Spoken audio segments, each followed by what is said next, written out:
กราบสวัสดีครับท่านผู้ชมครับคลิปนี้ผมต้องขออนุญาตพูดไทยนะครับ เพราะว่าผมกลัวคนไทยบางคนไม่เข้าใจผมก็เลยขออนุญาตออกมาพูดไทยนะ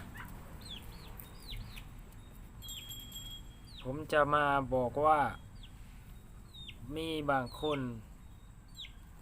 ดูถูกคนลาวมากเลยผมก็เคยถูกดูถูกมาเหมือนกันไอ้ลาวมีคนมักพูดว่าไอ้ลาวไอ้ประเทศจนไม่มีสิ่งของหรูหราไม่มีรถหรูไม่มีอะไรที่แพงๆวันนี้กูจะมาฝากบอก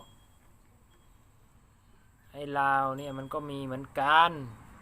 มันก็ไม่เสมอไปหรอกครับไอ้เฮียผมต้องใช้คำหยาบนะครับคลิปนี้เพราะว่าผมเจอมาหนักมาก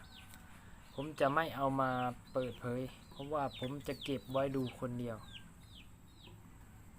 กูจะเอามาให้มึงดูนะคลิปนี้นะอยู่ลาวมันก็มีบ้างแหละครับรถหรูมันก็มีอะไรก็มีเยอะแยะแต่ก็มีบางคนก็เหมือนที่มึงพูดอ่ะกูก็ไม่เถียงมึงนะกูจะให้มึงดูรถหรูที่ลาวมึงจะดูไหมไปดูด้วยกันเลย